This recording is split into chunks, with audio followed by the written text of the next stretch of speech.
नमस्कार दोस्तों, स्वागत है आपका स्टडी फॉर सिविल सर्विसेज में। वीडियो को पूरा देखिए। कोई भी आपका फीडबैक है, कोई सजेशन है, तुरंत वीडियो में कमेंट करके जरूर बताइए। अच्छा लगे तो वीडियो लाइक जरूर कर लीजिए और ऐसे वीडियो लगातार फ्री में पाने के लिए चैनल को तुरंत सब्सक्राइब कर लीजिए और बेल आइकन को जरूर टैप कर लीजिए ताकि आगे भी सारे वीडियो आपको मिलते रहे। यूट्यूब में फॉलो करते हैं तो प्लीज ये वाला फ्री टेलीग्राम चैनल जरूर ज्वाइन कर लीजिएगा। सारे नोटिफिकेशन, सारे अपडेट यहीं पे आते हैं, ध्यान रखिएगा। स्टडी फॉर सिविल सर्विसेज का कोई भी पेड ग्रुप अगर आपको ज्वाइन करना है तो सिर्फ 8564805309697523860455 यही नंबर है हमारे, सिर्फ जहां पे कॉल या व्हाट्सएप कर सकते हैं।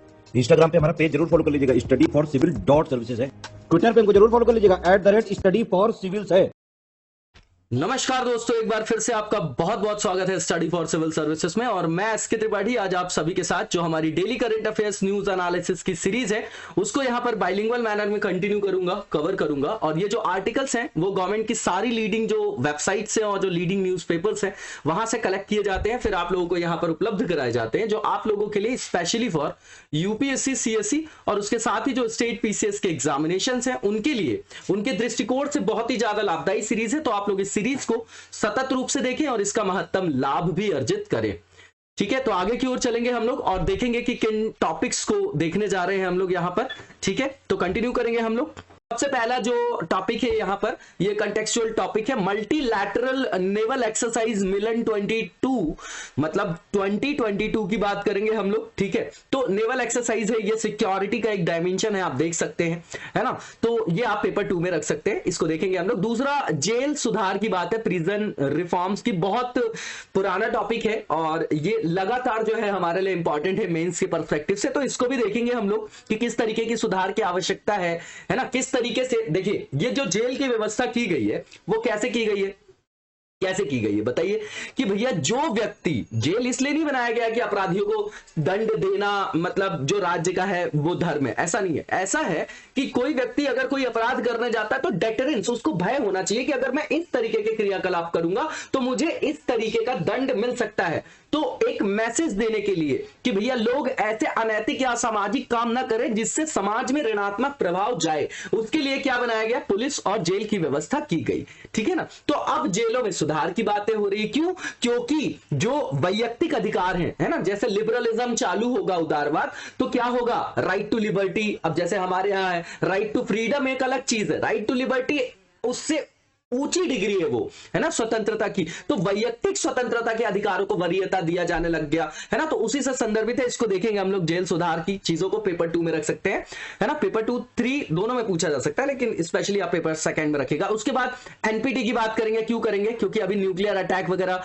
आप देख रहे हैं यूक्रेन क्राइसिस में, तो पुराना ही है। एनपीटी सुनते हैं आप, है ना, सीटीबीटी सुनते हैं, तो ये सब जो है सेकेंड वर्ल्ड वॉर के बाद आप देखेंगे तो जो P5 कंट्रीज थी वो क्या हो गई, न्यूक्लियर वेपन से स्टेट हो गए, वो हथियार संपन्न हो गए। उन किस संदर्भ में, नाभिकीय हथियारों से संपन्न हो गए। अब उसकी इतनी भीषण जो प्रभाव देखने को मिला जापान के ऊपर, तो उससे क्या हुआ कि इनने बोला कि भैया और जो देश हैं वो न्यूक्लियर प्रसार नहीं करेंगे, नाभिकीय प्रसार नहीं करेंगे, तो उस प्रसार को रोकने के लिए अप्रसार संधि लाई गई। लेकिन यहां पर जब भारत जैसे देशों ने इस तरीके के परीक्षण किए तो उनके ऊपर कई सारे सैंक्शंस भी लगे। 1974, 1996 वाजपेयी जी के टाइम पे, है ना, आप लोगों को पता होगा। तो हमको कई तरीके के सैंक्शंस का सामना भी करना पड़ा। लेकिन अगर ये समझिए आज यूक्रेन के पास, यही मुद्दा इसमें बताएंगे कि उसने क्या किया, अपने सारे न्यूक्लियर हथियारों को क्या किया, सौंप दिया, नष्ट कर दिया। तो आज रशिया उसके ऊपर अगर हमला कर रहा है तो क्या है मतलब इसका। देखिए, हथियारों की दौड़ या हथियारों का संदर्भ ऐसा समझिएगा,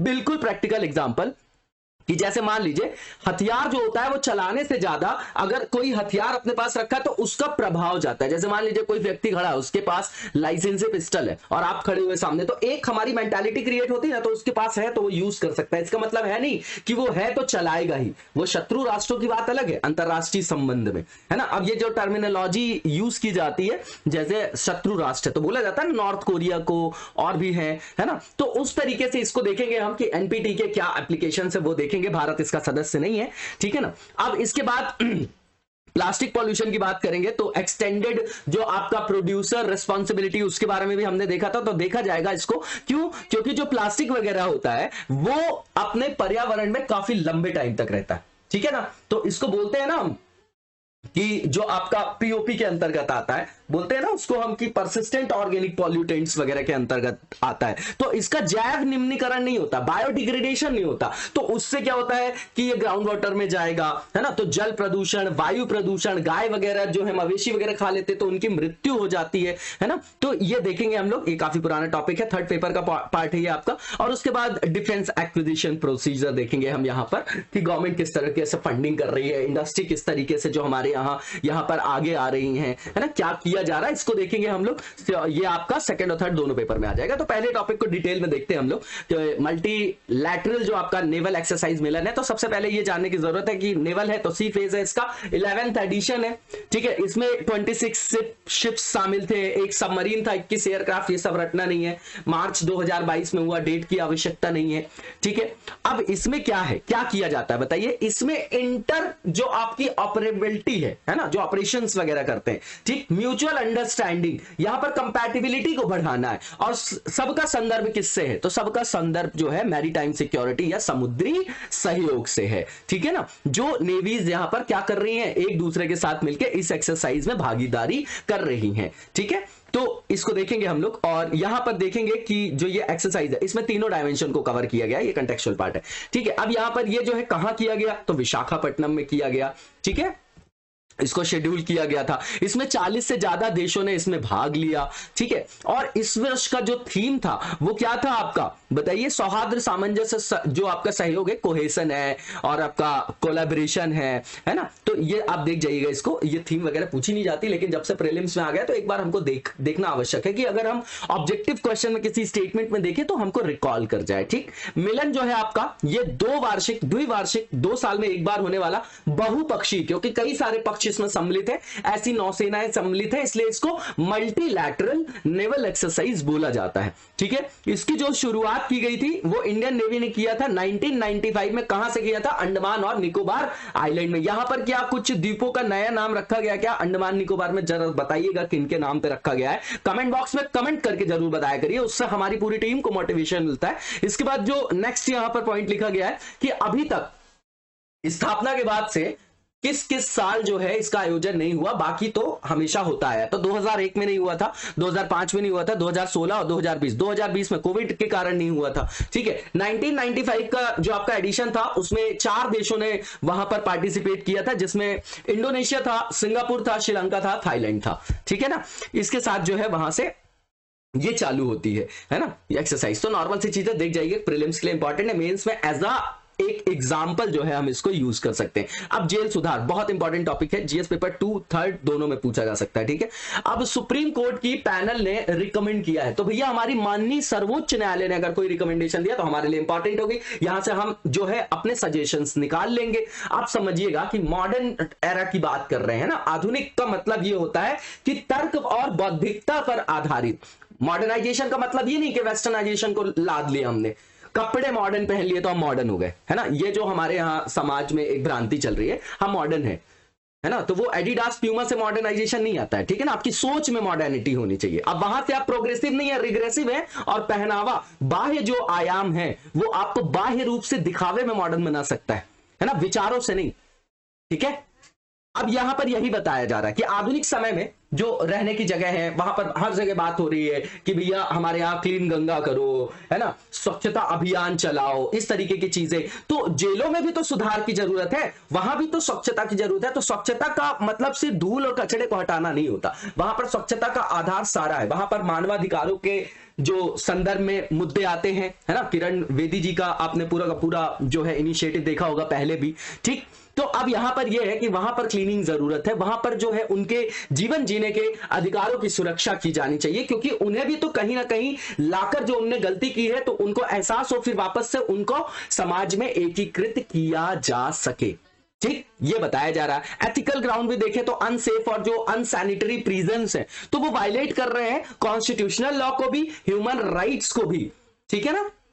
अब यहां पर लॉ और एडमिनिस्ट्रेशन की बात करेंगे हम लोग। अब समझिएगा कि ये किसका विषय है। सबसे पहली चीज, कोई भी अगर विषय है तो किसके अंतर्गत आता है। हमारे संविधान में जब हम 7th शेड्यूल पढ़ते हैं, 7वीं अनुसूची, तो उसमें बताया गया है कि भैया ये संघ सूची है, ये राज्य सूची है, ये समवर्ती सूची है। तो क्यों किया गया कि आपकी टेरिटरी बांट दी गई कि भैया आप यहां कानून बनाएंगे, आप यहां बनाएंगे, और कहीं कहीं पर देखेंगे हम तो केंद्र की जो आपकी अथॉरिटी उसको ज्यादा किया गया। क्यों? क्योंकि जब हम आजाद हुए तो हमारे यहां विघटनकारी शक्तियां थी, कई सारी रियासतें थी, तो हमारे देश की एकता और अखंडता को बनाए रखने के लिए ऐसे प्रोविजन बनाने की आवश्यकता थी कि हमारी जो शक्ति का पलड़ा है वो किधर भारी है, केंद्र की ओर। तो कहीं कहीं पर आप देखेंगे कि केंद्र की बात करेंगे तो पूरे भारत के राज्य क्षेत्र, पूरे भारत में वो बना सकते हैं कानून, लेकिन राज्य जो है, राज्य की एक ज्योग्राफिकल जो बाउंड्री उसके अंतर्गत बना सकते हैं। ठीक है ना, ये आप लोगों को पता होगा। उसी तरीके से इस विषय को भी कहीं पर रखा गया होगा। तो समझिएगा कि इसका मैनेजमेंट किसका, जेल का, और उसका प्रशासन भारतीय संविधान की 7th शेड्यूल में राज्य सूची के अंतर्गत शामिल किया गया है ना। आइटम 4 के अंतर्गत ये सब रटने की जरूरत नहीं है कि किस आइटम के, बस स्टेट लिस्ट का ये जानना है हमको। अब इसको गवर्न करने के लिए अगर विषय है तो वहां पर कोई कानून बनाया गया होगा, लीगल ग्राउंड दिया गया होगा। तो कौन सा एक्ट है? तो वो एक्ट है आपका प्रिजन एक्ट 1894। अब बताइए, ब्रिटिश एरा का टाइम है, अभी तक हमारे यहां वही चल रहा है। ठीक है, समझ रहे हैं? उसी से इसको जो है रेगुलेट किया जाता है। ठीक है, अब इसका मतलब क्या है कि जेल से रिलेटेड अगर कोई रेगुलेशन होगा, नियम होगा, विनियम होगा, विनियमन जिसको बोलते हैं, रेगुलेशन है ना, रूल्स, नियम और कानून, लॉज, इनको बदलने की या इनमें मॉडिफिकेशन की जिम्मेदारी, या आप ये समझिए कि वो उत्तरदायित्व तो किसको दिया गया? तो भैया स्टेट का विषय है। स्टेट की प्राइमरी जो है वहां पर रिस्पॉन्सिबिलिटी है वो। ठीक है, यहां पर सेंट्रल गवर्नमेंट उनको असिस्टेंस दे सकती है, ठीक बात है ना, कि भैया किस तरीके से सिक्योरिटी को एनहांस किया जाए, वहां पर किस तरीके से वहां पर सुधार किया जाए। ठीक है ना, वहां पर बाल दोष सुधार जो संस्था है उसका विकास कैसे किया जाए, महिलाओं के लिए जो महिला अपराधी होती है उनके लिए किस तरीके से सुविधाएं उत्पन्न की जाए, वहां पर मुहैया कराई जाए, है ना, कौशल विकास कैसे किया जाए। ठीक है ना, इस तरीके की चीजें, जेल कर्मियों को ट्रेनिंग कैसे देना है ना, सिक्योरिटी को कैसे वहां पर और अच्छे से जो है एंश्योर करना, ये सब चीजें कौन देखेगा? आपका यहां पर हेल्प कर सकती केंद्र सरकार। ठीक है, ये बताया जा रहा है। सॉरी, यहां पर जो नेक्स्ट पॉइंट लिखा गया है कि भारतीय जेलों के साथ समस्या क्या है। तो भैया ऐसा है कि हमारे यहां अगर आप देखेंगे जुडिशियल जो एडमिनिस्ट्रेशन के अंतर्गत, हमने अभी पढ़ा भी था कि बहुत सारे केसेस हमारे यहां दशकों तक चलते हैं। पता चला उस व्यक्ति को बरी कर दिया है ना जेल ने 10 साल बाद, तो भैया 10 साल तो जेल में रह गया ना, उसके 10 वर्ष कौन लौटाएगा? फिर आर्थिक रूप से कमजोर है जो लोग, हालांकि नालसा लाया, मतलब आप देखेंगे यहां पर कि राष्ट्रीय विधिक सेवा जो आपका प्राधिकरण है ना, जो अधिकरण बनाया गया, तो अब उसमें क्या किया गया कि लोगों को, अगर आप डीपीएसपी के अंतर्गत देखेंगे तो लिखा हुआ है निःशुल्क विधिक सहायता लिखा हुआ है, लेकिन लोगों में अवेयरनेस नहीं है, लोग आर्थिक रूप से संपन्न नहीं, तो कई लोग जो है बेल नहीं करा पाते, अपने अच्छे लोगों को जो है हायर नहीं कर पाते वकील के लिए। अब आप देखिए कि हमारे यहाँ जो कैपिटल पनिशमेंट हुई है आज तक, कैपिटल पनिशमेंट का मतलब मृत्यु दंड वगैरह, मैक्सिमम वो लोग हैं जो आर्थिक रूप से अक्षम है, नहीं तो बड़े बड़े लोग टाडा से भी निकल जाते हैं और काले हिरण को भी मार के निकल जाते हैं, और हम ही लोग प्रमोट भी करते हैं कि भाईजान है हमारे वो। ठीक है, इसको जो है पर्सनल मत लीजिएगा आप लोग, है ना, किसी किसी को पर्सनल पता नहीं, न्यूट्रलिटी रहती नहीं है, किसी किसी को पर्सनल लग जाता है ना। बहुत सारे लोग हिंदी इंग्लिश में परेशान हैं। तो आप लोग समझिए कि ये सिविल सर्वेंट बनने जा रहे हैं कि सारी चीजें बिल्कुल जो है वो स्पून फीडिंग चाहिए। यहां पर मैं आपको एनालिसिस करना सिखाता हूं डेली, है ना, कभी हिंदी की प्रॉब्लम है सर, कभी इको हो रहा है सर। ठीक है, तो ये प्रॉब्लम्स, अगर हमेशा हम प्रॉब्लमेटिक चीजों में कॉन्सेंट्रेट रहेंगे तो हमारा जो जीवन का रुझान होगा वो समस्या की ओर होगा, समाधान की ओर नहीं। और आपका जो अप्रोच होना चाहिए वो प्रॉब्लम सॉल्विंग अप्रोच होना चाहिए। ठीक है ना, समस्या को बस ये नहीं कि देख लिया बस दूसरे पे ही समस्या, मैं बार बार इसलिए ये करता हूं क्योंकि, चलिए ठीक है आगे की ओर चलते हैं हम लोग। तो यहां पर प्रॉब्लम देखेंगे इंडियन प्रिजन्स की साथ क्या है। ओवर क्राउडेड जेल्स, सबसे पहला, क्यों? जेल में भीड़ बहुत ज्यादा है। यह अवसंरचना से संदर्भित नहीं है क्या? हमारे यहां भारतीय जेल में अवसंरचनात्मक समस्याओं के अंतर्गत एक ही आपका सब टॉपिक नहीं है क्या? बिल्कुल है। यहां पर जेल में ज्यादा लोग हैं, ठीक है ना, अब वहां पर उसकी कैरिंग कैपेसिटी से ज्यादा लोग हैं, मतलब 174% तक की भीड़ केवल दिल्ली की जेल में है। मतलब एवरेज देखें तो इंडिया में जो जेल है वहां पर 118% क्या है? वहां पर ऑक्यूपेंसी रेट है, ऑक्यूपेंसी मतलब वहां पर उतने लोग हैं, मतलब 18% वहां पर ज्यादा है, ये तो डेटा है, बहुत ज्यादा है वहां पर समस्या। अब जहां पर ओवर क्राउड हो जाएगा तो वहां पर सैनिटाइजेशन की प्रॉब्लम, हेल्थ की प्रॉब्लम होगी कि नहीं होगी? होगी, ठीक है। तो उससे उनका जो है बेसिक जो एमिनिटीज है क्या वो वहां पर अवेल कर पा रहे हैं? एमिनिटीज का मतलब खाने पीने से, तो बाद में अगर वहां पर स्वच्छता नहीं है तो वहां पर बीमारी आएगी और भी समस्याएं होंगी, ठीक है। दूसरा, domination of under trial in the prison, बिल्कुल सबसे बड़ी चीज ये आप लोग सुने, तारीख पे तारीख तारीख, वही चीजें आज तक भी चल रही। 60% केसेस आपके सरकार के खिलाफ है, चल रही है, बड़े बड़े केसेस में चल रही है। यहां पर ओबीसी रिजर्वेशन का मुद्दा आप एमपी में देखिए लगातार चल रहा है। सबको पता है कि 1993 का इंदिरा साहनी का जजमेंट जो है उसके हिसाब से अनकॉन्स्टिट्यूशनल है, लेकिन देख लीजिए आप, देख लीजिए कि चल रहा है 3 साल से, कोई क्लियरेंस नहीं है। 113% पे रिजल्ट दे रहे हैं, इतने में दे रहे हैं और अभी भी पेट नहीं भर रहा। बोल रहे कि 27% वहां भी कर देंगे, 10% ईडब्ल्यूएस पूरा कर दो ना, 100 के ऊपर कर दो आप। मतलब जो आरक्षण का खेल चालू किया, इसको आप ऐसे समझिए, जो ब्रिटिशर्स ने डिवाइड एंड रूल खेला, क्या आज भी वही नहीं हो रहा? पहले हमको बांटा गया कैसे? वर्टिकली, समझिएगा, ब्राह्मण, क्षत्रिय, शूद्र और वैश्य, ठीक, इससे पेट भर गया हमारा। अब हम सवर्णों पे आ गए, अब हॉरिजॉन्टल बांट रहे हैं हम, क्योंकि जिसको फायदा मिल गया वो चुप है। तो हम सब 1857 की क्रांति के जैसे जैसे वहां पे हुआ था कि वैयक्तिक हितों से सब संचालित हो रहे थे, आज भी ऐसे ही है। हमारा काम बन गया, बाकी दूसरे को नुकसान हो गया, होने दो। जब तक इस समस्या का समाधान हम खुद अपने स्तर पे नहीं करेंगे, आप किसी भी थिंकर को पढ़िए, वो बोलते हैं कि वैयक्तिक संदर्भों की इकाइयों से मिलकर बना हुआ एक समग्र जो अवधारणा, उसको समाज बोलते हैं हम। उसकी समष्टि, व्यक्ति क्या है? व्यक्ति क्या है? व्यष्टि है। व्यक्ति व्यक्ति मिलकर उसने क्या बनाया? समाज। तो आप वैयक्तिक स्तर पर अपनी चीजों को सुधार ले, समाज अपने आप सुधर जाएगा। लेकिन हम तो ये ना कि दूसरा सुधर जाए फिर सुधरे, है ना ऐसा? ठीक है, इसको समझिएगा, एथिकल पर्सपेक्टिव है ना, ठीक है। अब इसके बाद यहां पर लिखा हुआ है, अब इसमें नया मुद्दा, फिर जातिगत ले जाएंगे। ये ले गए कि 70% ऐसे कह दिए जिनके मुकदमा जो है, जिनके ऊपर जो केसेस है अंडर ट्रायल है। इसमें से 50% जो है बोलेंगे कि एससी है, एसटी है और ओबीसी के लोग हैं। क्यों? क्योंकि ये इकोनॉमिक वीकर सेक्शन के अंतर्गत आते हैं, मतलब आर्थिक रूप से वंचितता के समुदाय के अंतर्गत शामिल हैं, सम्मिलित हैं। तो ये भैया बेल वेल नहीं करा पाते। उसके बाद अननेचुरल डेथ, भैया कैदियों की मानसिक जो स्वास्थ्य है उसकी खराब स्थिति के कारण आत्महत्या जैसी घटनाएं अक्सर होती रहती, ठीक है। अब इसके बाद जेल में कर्मचारियों की कमी थी, ये एक ऐसा पॉइंट है हर जगह। पुलिस रिफॉर्म, जेल सुधार, कोर्ट है ना, आप मेडिकल इंफ्रास्ट्रक्चर में हर जगह जो है हमारे यहाँ इस तरीके के जो आपके स्किल्ड, जो जिस संदर्भ में जिस क्षेत्र की बात करेंगे वहां पर हमारे यहाँ कार्यशील लोगों की जो उपलब्धता होनी चाहिए वो वर्ल्ड एवरेज से बहुत कम है। वो यहां पर भी लिखा हुआ है कि जेल में कर्मचारियों की कमी है। 1894 का 1894 का जो आपका कारागार अधिनियम है और 1900 का जो आपका कारागार अधिनियम है, उसके अनुसार यह बोला गया है कि हर जेल में एक वेलफेयर ऑफिसर होना चाहिए, कल्याण अधिकारी जो कल्याण करे उनका, एक विधिक अधिकारी होना चाहिए, ठीक है ना। एनसीआरबी की बात करें तो वो बोलते हैं कि इसके अभी तक एनसीआरबी का डेटा हम कोट करते हैं मेंस में, है ना, तो उसमें बोला गया है कि भैया अभी तक जो है, अभी तक इन दोनों तरीके के अधिकारियों की कोई नियुक्ति नहीं की गई। यहां रिजल्ट ही नहीं आ रहे हैं पीसीएस वगैरह के, है ना, 2-2 4-4 साल में निकल रहे हैं बहुत सारे राज्यों में,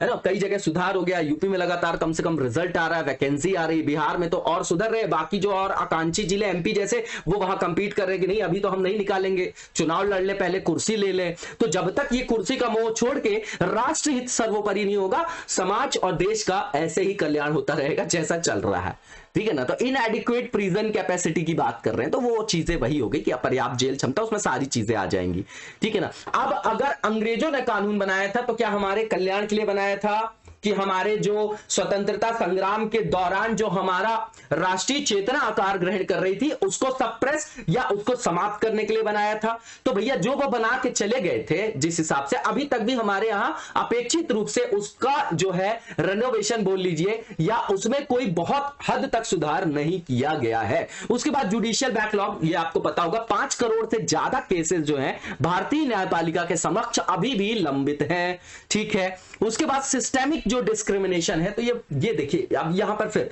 कि भैया जो वल्नरेबल ग्रुप्स के लोग हैं उनके साथ यहां पर क्या किया जाता है, परीक्षण किया के तहत ये पता चला कि उनके साथ ज्यादा विभेदीकरण यहां पर किया जाता है, वो ज्यादा जो है उनकी जमानत नहीं होती है और भी जो बुनियादी सुविधाएं उससे वो वंचित है। नॉर्मल सी चीज है। रिफॉर्मेटिव अप्रोच जो है वो यहां पर क्या है, उसकी रिक्तता देखी जा रही है। आपराधिक मानसिकता वाले व्यक्ति का समाज की मुख्य धारा में अप्रभावी एकीकरण। देखिए जेल इसलिए बनाया गया था, इसलिए नहीं कि जेल से निकले तो यहां से गए थे छोटे अपराधी बन के और वहां से निकले तो और बड़े वाले अपराधी बन गए, ऐसे इसलिए जेल नहीं बनाया गया था। जेल इसलिए बनाया गया था कि मान लीजिए किसी व्यक्ति के ऐसे क्रियाकलाप जिससे ऋणात्मक प्रभाव समाज में गया तो उसको क्या ये एहसास होना चाहिए और उसके बाद जब वो जेल से निकले तो वो कॉन्स्ट्रक्टिव अप्रोच अपना के अपनी लाइफ को जिए। मतलब क्या कि समाज में वापस से एकीकृत करके उसको समाज की मुख्य धारा में संपृक्त करके क्या करना, उस समाज का हिस्सा वापस बनाना। लेकिन अभी आप देखिए कि जो लोग जेल जाते हैं लौट के आते हैं तो पता चला उनकी और पहचान हो गई और बड़ा वाला क्रिमिनल बन गया वो,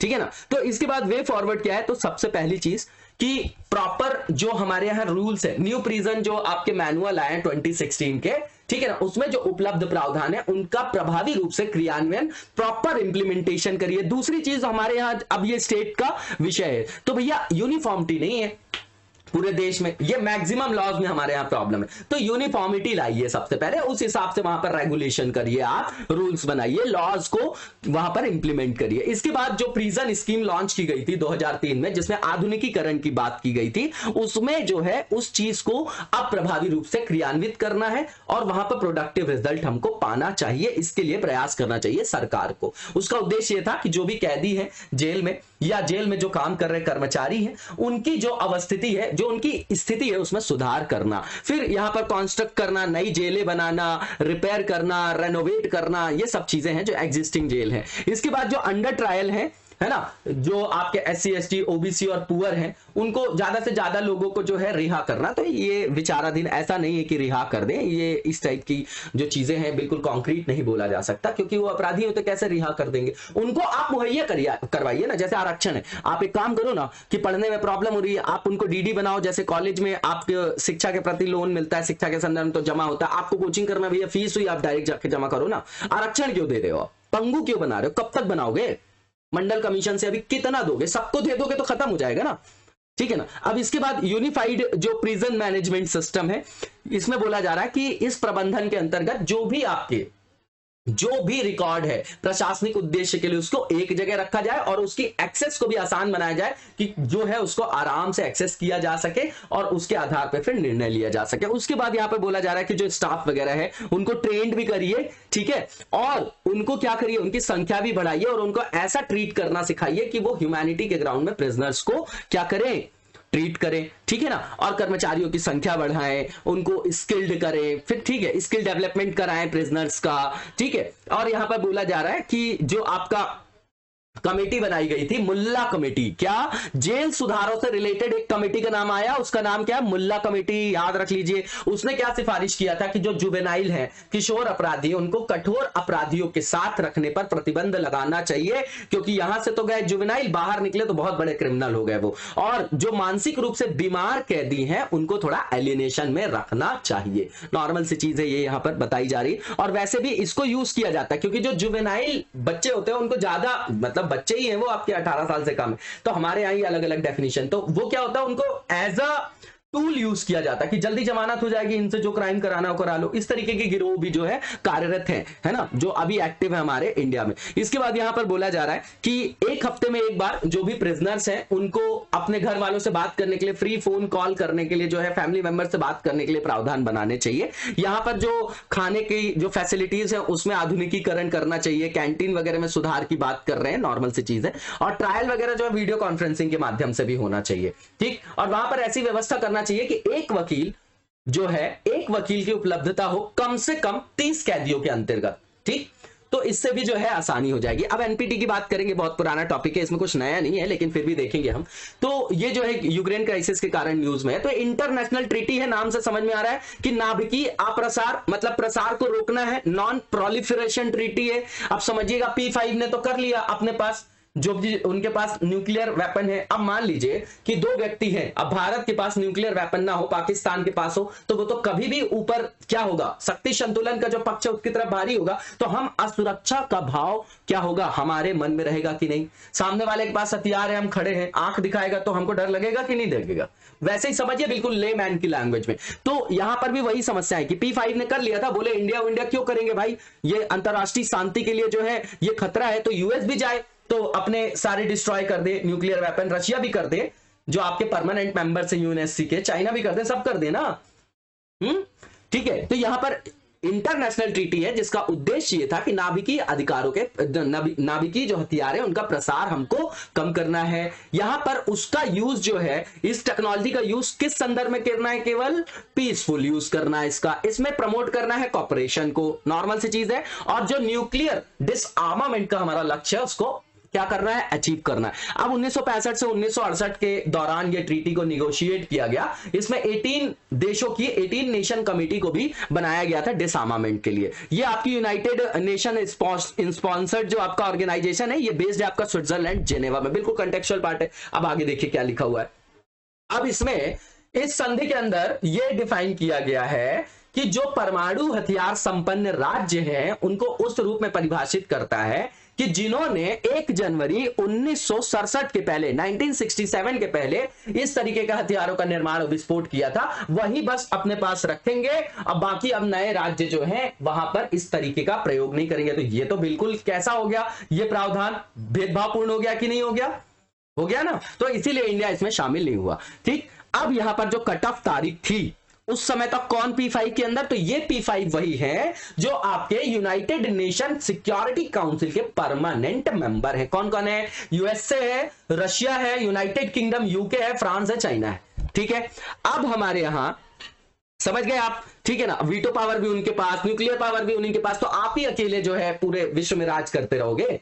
ठीक है ना। तो अब यहां पर बताया गया है कि ये वही परमाणु हथियार संपन्न देश हैं जिन्होंने ठीक सेकेंड वर्ल्ड वॉर के बाद इस तरीके के परीक्षण कर लिए थे, और कुछ के पास उस समय भी थे, जैसे यूएस ने वहां पर परीक्षण किया जापान के ऊपर। अब ऐसा माना जाता है कि जो कुछ और राज्य हैं जिनके पास परमाणु हथियार है, तो हमारा भारत है, पाकिस्तान है, नॉर्थ कोरिया और इजराइल है।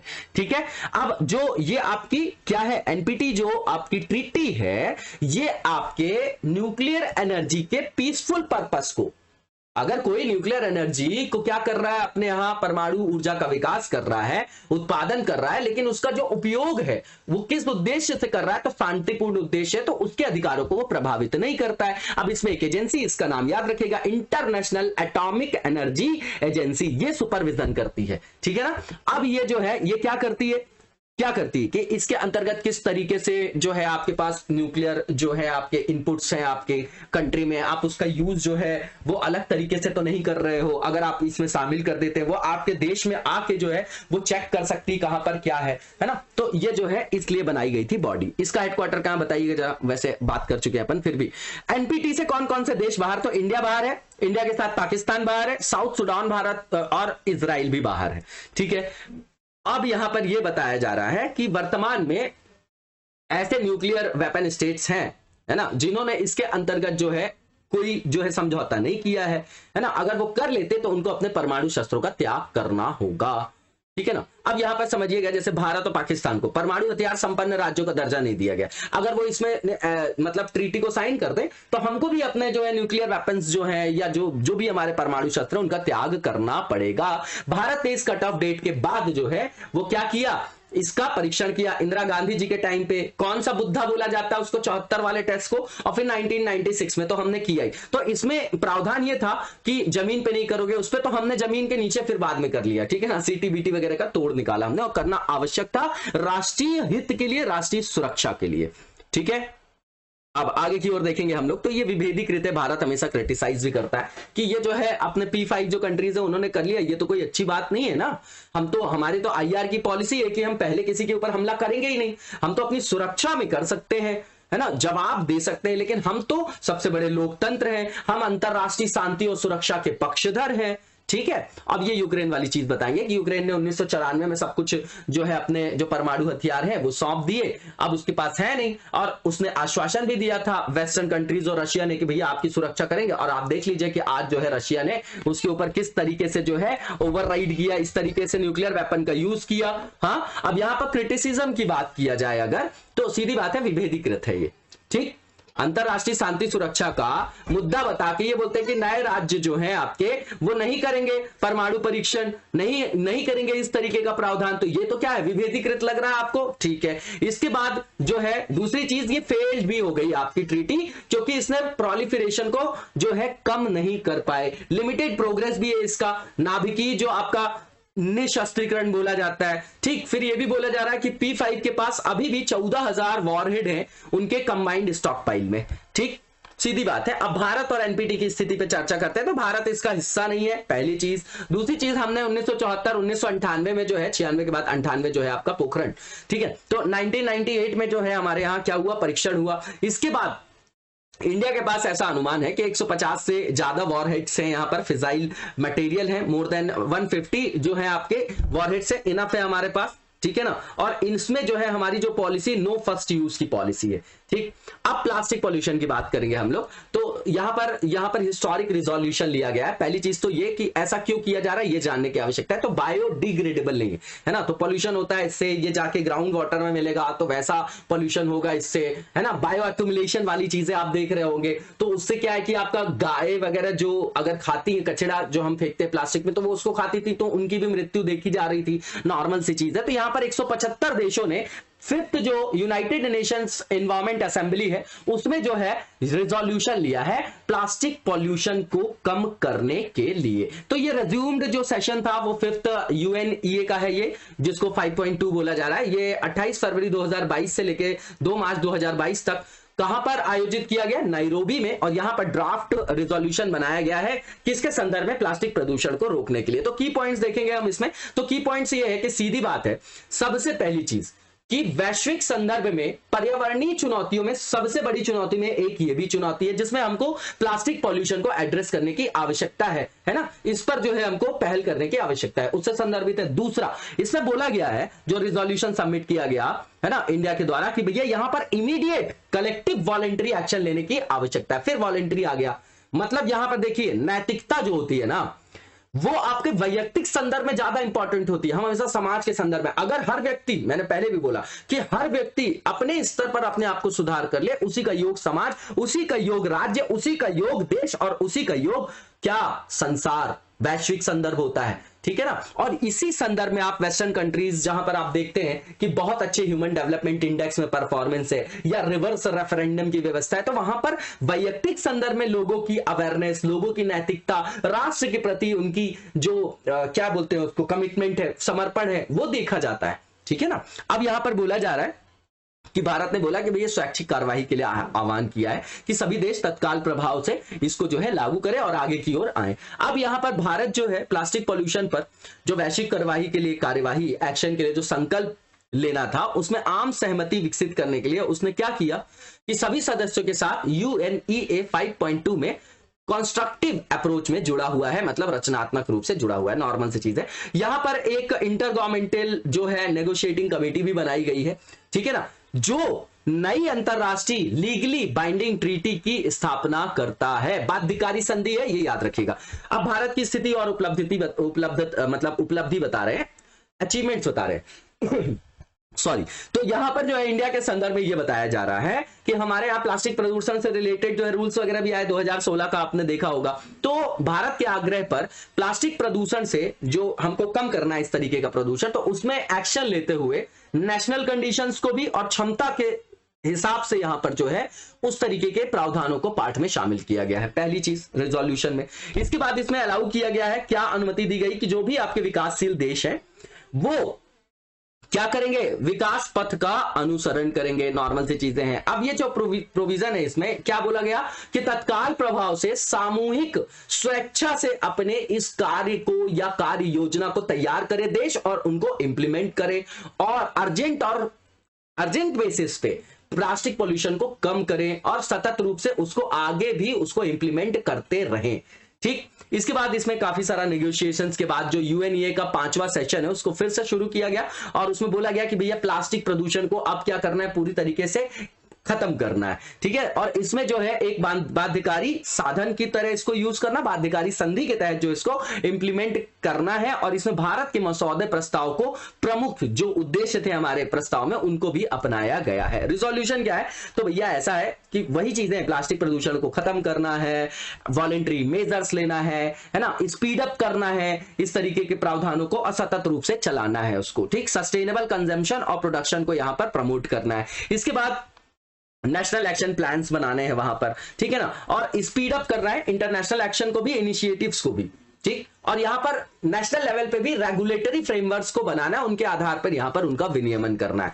ठीक है, स्वैच्छिक बेसिस पे बोला जा रहा है कि एनवायरमेंटल जो आपका एस्पेक्ट है उसके आधार पर जो नेगेटिव इंपैक्ट आ रहे हैं उसको मिटिगेट करते हुए जो प्लास्टिक वेस्ट है उसका मैनेजमेंट जो है किस आधार पर करना है, सस्टेनेबल बेसिस पे, नॉर्मल सी चीजें। अब ये सब पॉइंट्स कुछ भी नए नहीं है यहाँ पर, है ना। अब यहाँ पर बताया जा रहा है कि इसमें जो भी स्टेक होल्डर्स हैं सब में अवेयरनेस होना चाहिए, सबको अपना अपना योगदान देना होगा, तभी ये सफल हो पाएगी। ठीक है, अब यहाँ पर जो है बोला जा रहा है कि राष्ट्रीय जो क्षमता है, राष्ट्रीय जो आपकी परिधि है, सरकमस्टेंसेस है, उसके रिस्पेक्ट में आप वहां पर अपने यहाँ कानून विनियमन जो है, लॉज है, उस तरीके से उसको एड्रेस करिए। ठीक है, और प्लास्टिक के जो पैकेजिंग पे आप देखेंगे तो आपका जो एक्सटेंडेड प्रोड्यूसर रिस्पांसिबिलिटी है उस पर भी गाइडलाइंस जो बना के नोटिफाई किया गया है, तो उसको भी जो है वो कठोर रूप से जो है उसका अनुपालन किया जाए। ठीक, फिर सिंगल यूज प्लास्टिक जो है उस पर टोटल बैन किया जाना चाहिए। उसके साथ ही जो है विस्तारित जो उत्पादक जिम्मेदारी है, जो गाइडलाइंस है, उस पर भी जो है उससे संदर्भित एक लीगल फ्रेमवर्क बनाया जाना चाहिए, उसका इंप्लीमेंटेशन भी प्रॉपर किया जाना चाहिए। इसके बाद जो नेक्स्ट टॉपिक है डिफेंस एक्विजिशन जो प्रोसीजर है, तो सीधी बात है इसमें आपका अप्रूवल किया गया है 4 प्रोजेक्ट्स को अंडर मेक 1 जो गवर्नमेंट फंडेड है, गवर्नमेंट के द्वारा वित्तीयन किया जा रहा है। 5 जो आपके हैं प्रोजेक्ट्स वो अंडर मेक 2 है जिसमें इंडस्ट्री के द्वारा फंडिंग की जा रही है। तो इसके अंतर्गत कैटेगरी बना के डिफेंस एक्विजिशन प्रोसीजर 2020 लाया गया है। ठीक है, तो अब यहां पर इंडस्ट्री भी यहां पर हेल्प कर रही है, जो प्रोटोटाइप आपकी यहां पर डेवलपमेंट है इन प्रोजेक्ट्स के अंतर्गत। तो मेक 1 कैटेगरी क्या है वो देख लेते हैं हम लोग। तो यहां पर इंडस्ट्री जो है, इस जो यहां पर इंडस्ट्रीज है, तो इस परियोजना के अंतर्गत वहां पर जो प्रोटोटाइप डेवलपमेंट करना है इंडस्ट्रीज, उसमें जो है उनको फंडिंग प्रोवाइड की जाएगी। तो जो हमारा रक्षा मंत्रालय है उसकी जो कॉलेजिएट कमेटी है उसके द्वारा यहां पर क्या किया गया, अप्रूवल दिया गया कुछ परियोजनाओं को। तो देखते हैं कौन कौन सी। तो पहला इंडियन एयरफोर्स की है, चारों मतलब चौथी जो है आपकी वो इंडियन आर्मी की, 3 इंडियन एयरफोर्स। तो पहला एयरफोर्स के अंतर्गत कम्युनिकेशन इक्विपमेंट है, किसके संदर्भ में, इंडियन सिक्योरिटी प्रोटोकॉल। दूसरा airborne electro optical pod with ground based system. तीसरा एयरबॉर्न स्टैंड ऑफ जैमर भी है, और उसके बाद इंडियन लाइट टैंक है। ठीक, अब यहां पर जब ये आपकी डीएपी 2020 जो लॉन्च हुआ उसके बाद ये पहली बार है कि जो भारतीय इंडस्ट्री है उसमें जो हमारे सिक्योरिटी के प्रोटोकॉल है उसके साथ लाइट टैंक भी शामिल है और कम्युनिकेशन के इक्विपमेंट्स भी इसमें शामिल किया जा रहा है ना। तो इस तरीके से यहां पर इसको भी एम्बेडेड किया गया। नॉर्मल सी चीजें सिर्फ पढ़ना, इसको रटना वगैरह नहीं है। मेक 2 जो प्रोसीजर है उसके अंतर्गत क्या क्या है, उसमें भी एयरफोर्स का 3 और 2 आपके आर्मी के संदर्भ है। तो पहला आपका किससे रिलेटेड है, full motion stimulator Apache helicopter. दूसरा चिनूक हेलीकॉप्टर से रिलेटेड है। ठीक, तीसरा जो है आपका वो किससे रिलेटेड है, wearable robotic equipment for aircraft maintenance. उसके बाद इंडियन आर्मी के अंतर्गत देखेंगे आप तो integrated surveillance targeting system for mechanised forces है। उसके बाद ऑटोनॉमस कॉम्बैट व्हीकल है। ठीक है, अब यहां पर मेक 2 जो कैटेगरी है इसमें प्रोटोटाइप डेवलपमेंट के लिए, उनके अपग्रेडेशन के लिए बात की गई है वहां पर। अब इसमें सरकारी वित्त पोषण नहीं है, मैंने पहले ही बताया यहां पर, तो इंडस्ट्री वगैरह फंडिंग कर रही है वहां पर। ठीक है, अब यहां पर आगे की ओर देखेंगे हम, और जो नेक्स्ट हमारा फेज है वो एमसीक्यू से रिलेटेड है। सबसे पहले स्वच्छ सर्वेक्षण 2022 की बात करेंगे। इसके बारे में स्टेटमेंट दिए गए हैं, बताना कौन सा है आपका इसमें जो ट्रू स्टेटमेंट है। पहला ये कि ये फील्ड असेसमेंट है, सबको पता है, ये लॉन्च किया गया एक अभी ये इस वाले की सर्वेक्षण की बात कर रहे हैं ना, स्वच्छ सर्वेक्षण की, तो 1 मार्च 2022 से किसके अंतर्गत, ministry of housing and urban affairs. बिल्कुल ठीक है, पहला स्टेटमेंट। दूसरा ये कि इसके अंतर्गत इस साल नया इंडिकेटर शामिल किया गया, ये इंपॉर्टेंट है हमारे लिए, स्वच्छ टेक्नोलॉजी चैलेंजेस।